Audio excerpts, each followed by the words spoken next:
Next on Worcester News tonight, a Worcester man is facing a murder charge in connection to a fatal shooting in the city. Plus, high school students are working with an architect to help design an important piece of their future school.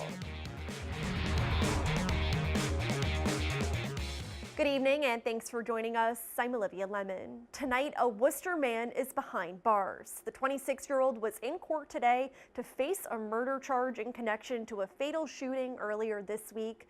Police say they used the victim's cell phone to track him down.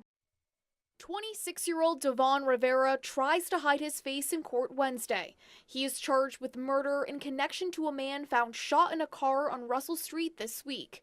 According to court documents, surveillance video revealed Rivera was in the front seat of the car. To hear that happen right down the street, it's kind of sad and kind of scary. Court documents show Worcester police used the 33-year-old victim's cell phone to find Rivera. When officers arrested him at his home on Sunderland Road, police say he had the victim's cell phone, heroin, and a .32 caliber semi-automatic firearm. Police say the ammunition matched shell casings at the scene. Makes you feel, vulnerable. Days later, broken glass is still visible on the street. According to police, the victim suffered from multiple gunshot wounds. People who live on the street say it's been quiet the past few years and are shocked to hear this happened. Something like this is kind of like, you would say, like rare now. Little kids are out here all the time, so it's like, you always got to be on alert. A few years back, it was really rough. That was kind of, unusual. He's being held without bail and be back in court July 1st. Live in Worcester, Rosalind Flaherty, Worcester News Tonight. A warmer day in the city with the sun making a few appearances, but will it stick around? Let's get a first check of our local forecast with meteorologist Pamela Gardner. Hey there, good evening. Well, we did have a couple record cold high temperatures officially set in Bridgeport, Connecticut, but here in Worcester, 44 degrees was the high yesterday. The old record cold high 46 set in 2006 and in 1948. Well, that's behind us. We had a warmer afternoon. Temperatures ranged from 10 to 15 degrees warmer than what we saw yesterday, in the 50s for our highs.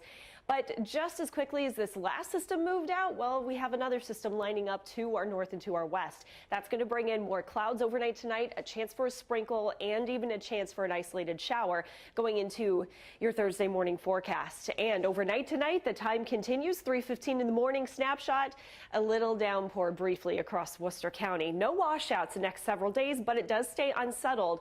We continue with the gradual warming trend into the weekend, but the weekend looks 50-50. I'll show you in your 10-day.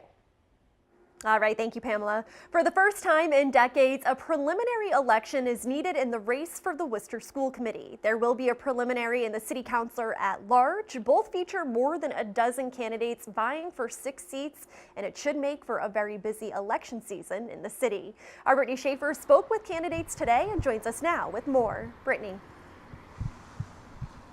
Olivia, there are 15 candidates running for City Councilor at Large. Incumbent Gary Rosen says there are many people running because they want to be a part of Worcester's recent success, and it'll make for an exciting election season.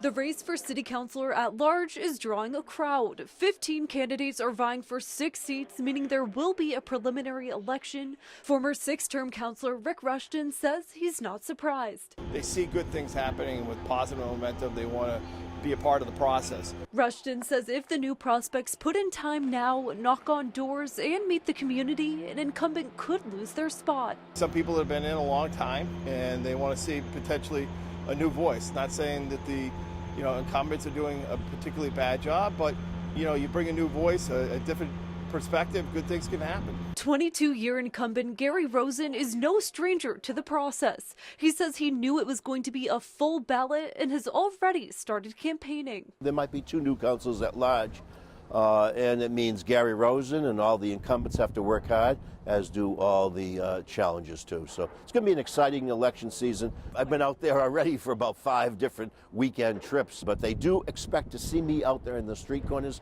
and they certainly will. Incumbent Christian King says new faces means an opportunity to better represent Worcester's diversity. Good thing about a crowded field is that you're going to hear different perspectives. Nothing more important than representative government.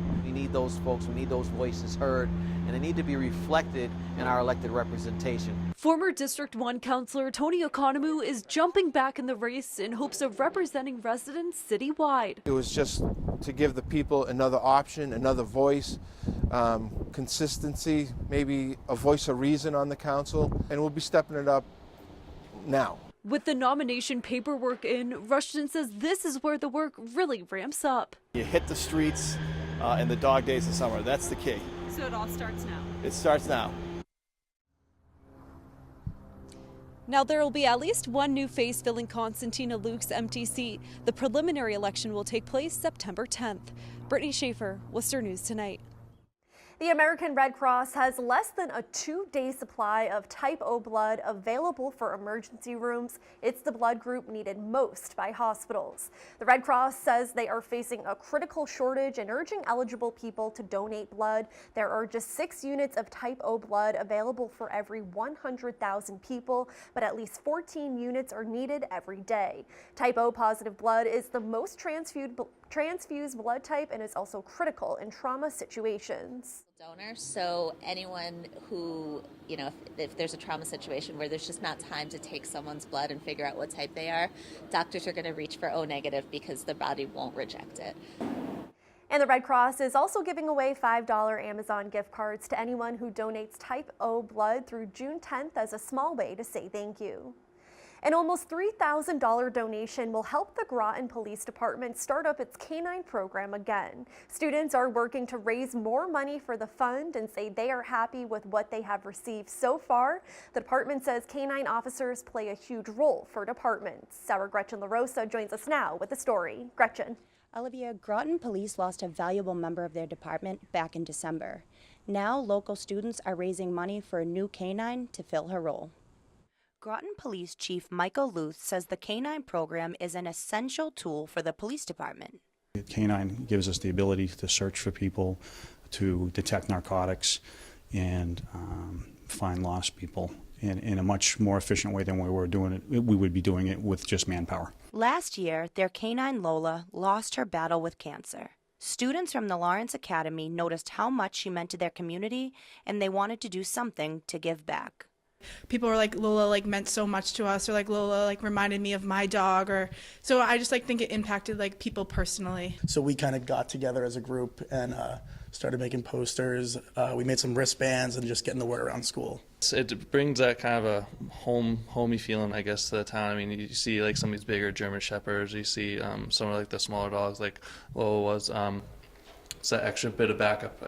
The students began a fundraising campaign to help Groton Police continue their canine program. Chief Luth says the program is funded through donations alone. The average operational life of a working dog is about 8 years, and whatever donations we get, we have to split up over at least 8 years. He says he hopes the fundraising efforts will help foster the relationship between police officers and the community. I'm hoping that this interaction, we both sides, meaning the police, the students, the citizens, get to see each other in their natural climate and realize that we're not that different. And I'm hoping it's something that's going to continue. Though the department is looking for candidates to fill Lola's position, they say her crime-fighting spirit lives on. Gretchen LaRosa, Worcester News Tonight. Following in his father's footsteps, Ronald Tarentino III is sworn in as a part-time dispatcher for the Auburn Police Department this week. Officer Tarantinos Son graduated from Leicester High School in 2014, enlisted in the Army, and has since completed his service. The Auburn Police Department says being a dispatcher may be a difficult job, and they know his father would be proud of him. Officer Tarentino was shot and killed in the line of duty in May 2016. An Oxford man is facing multiple charges. Police say he rammed into a cruiser and led officers on a chase. Webster police say 27-year-old Michael Freeman sped past police with his high beams on. They signaled several times for him to turn them off, and when he didn't, they pursued him. At one point, Freeman put his car into reverse, colliding with the cruiser. Police found nearly $1,500, 53 grams of crack cocaine, and other drugs in his car. He's facing multiple charges, including assault and battery on a police officer. Worcester Public School students are getting a chance to leave their mark on a new South High Community School. The building is expected to be complete in 2 years. The architects designing the school say they want the students' input on the design. Our Chandler Walsh joins us now to explain. Chandler. Olivia, the school's architect says they've worked with students on projects before, but never to this extent. They're helping design the lobby, which will be a 2-story focal point with a skylight and walls showcasing the school's culture and diversity. The future South High Community School designs are being refined, and students are helping as part of an after-school club. Center wall is going to have the school's motto. They're teaming up with architect Lamoro Pagano to design 5 parts of the lobby. Everybody will see that space. Everybody will see the students' artwork. It's really a focal point for the building. When you come in, it's the first thing you see, so it should be the best first impression you have. Senior Gianna Caforio says a final goodbye to the school she knows well will be bittersweet. This place has kind of felt like home over the years. Like, I've come here every single day for like 4 entire years, and my dad actually teaches here.